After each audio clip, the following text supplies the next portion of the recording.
আসসালামু আলাইকুম। ওয়ালাইকুম আসসালাম। মরি নাই, আছে এখনো মরে নাই, তবে মরবো। আরে মান্না ভাই এসব কি বলে? ছেলেটা কি সুন্দর স্বপ্ন দেখতেছে, স্বপ্ন পূরণ করবো, আর আপনি বলতেছেন মরেন। এসব বললেন না।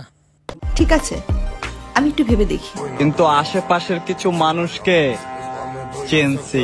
দেখো অপু ভাই, আমি একটা সত্যি কথা বলি, আশেপাশে মানুষ চিনার আগে নিজের পাশে যে মহিলাটা আছে না, তাকে আগে চিনো। ঠিক বলেছেন। জীবনের হিসাব মিলাতে গিয়ে আসলে অনেক আগাছা জমায় গেছে, কাট দেওয়া হয়। অপু ভাই আগাছা কাটতে গিয়ে তার নিজের মাথার চুলে কাটে ফেলছে। আহ, কি কষ্ট রে। ও ভাই রে ভাই, আমার জানেন কি মনে হইতাছে? মনে হইতাছে যে এখন খেলা শুরু করব, আর আপুটি খুলতাছে, আই মিন চিপসের প্যাকেট। আসসালামু আলাইকুম মাই বিউটিফুল হেটার্স।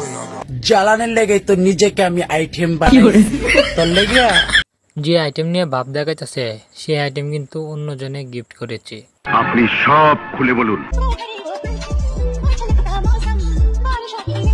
আইটেম রে গিফট করতে পারে, এটা কিন্তু নর্মাল। আইটেমের গিফট দিয়ে এরকম ভাব দেখানো, এটা কিন্তু নর্মাল বিষয় না। এই অপমান আমি সহ্য করব না। আরে চাচা, আপনাকে আমি অপমান করি নাই, শুধু কথার প্রসঙ্গে আর কি বলে দিলাম। ঠিক আছে, এখন আমার বন্ধু মিজান বলবো যে এই ব্লেজারটা আর বড় ভাইয়েরটা পরে আয়া পড়ছে। বলি কোথা থেকে এই ব্লেজারটা আনছে। যে সমকা অপু ভাই চিকন ছিল, ওই সমকা এই ব্লেজারটা কিনছিল। পরে হঠাৎ একটা ওষুধ খাইলো না হারবালের, তো ওই টাকায় অপু ভাই মোটো হয়ে গেছিল। পরে আর তো এই ব্লেজারটা হয় নাই। তো এখন ওই ওষুধের রিয়াকশনও শেষ, অপু ভাই আগের মতো হয়ে গেছে চিকন। তো এই ব্লেজারটা এখন পড়ছে।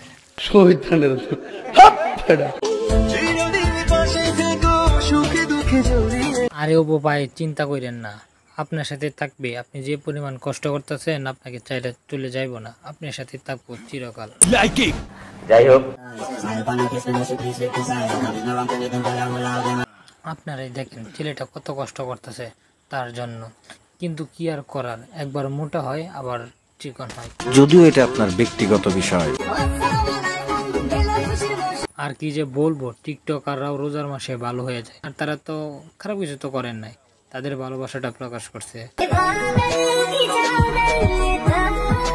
আর শুনেন, এটা কিন্তু খারাপ দিকে নিয়েন না। কি আশ্চর্য কথা। আরে চাচা, আপনি ভুল পাবেন কেন? তারা বিচে গেছে, বিচের পোশাক পরে ভিডিও করছে, এটা আপলোড করছে, দ্যাটস ইট। ধরছো ঠিক, 10-এ 10 পাইছো। চলেন তাহলে ওদের প্রেম ভালোবাসা আমরা দেখে আসি। 40-এর মধ্যে কত দেবো? 10 না 11। আচ্ছা 11 বসো। কি বলেন কাকা, মাত্র 11 দিলেন? ওরা তো হচ্ছে ব্র্যান্ডের লোক, মাত্র 11 দিলেন? এটা হইল না। এটা হইলো বেটা, হইলো এটা।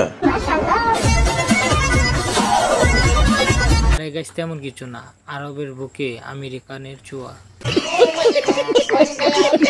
তুমি শুধু আমার নাম জানো শোনা, আমার গল্প না। চলেন অপু ভাইয়ের গল্প শুনে আসি আমরা। জেলে যাওয়ার ভিডিওটা দেয়া দিছি, আপনার মোটিভেশনাল স্পিকিংটা চলেন এখন দিই, আর ভুল হবে না। চাই কি চাস তুই? আরে চাচা, এখন না বললাম যে কথা শুনতে চাই, মোটিভেশনাল। কেউ যদি তোমাকে নিয়ে সমালোচনা করে, তাহলে ভাববে তুমি হলো সেলিব্রিটি আর ওরা হলো তোমার ফ্যান। আচ্ছা মারুফ ভাই, আপনি কি শিখতে পারলেন অপু ভাইয়ের ডায়লগ থেকে? কি? আপনাকে নিয়ে যদি কেউ সমালোচনা করে, তাহলে আপনি হচ্ছেন সেলিব্রিটি আর তারা হচ্ছে আপনার ফ্যান। আর মনটা বইরা গেছে ভাই না। মন বইরে গেছে, বুঝতে পারছি। তো আজকের মতো বিদায় নিচ্ছি ইন্ট্রো দিয়ে। ততক্ষণ পর্যন্ত সবাই ভালো থাকবেন, সুস্থ থাকবেন। আল্লাহ হাফেজ।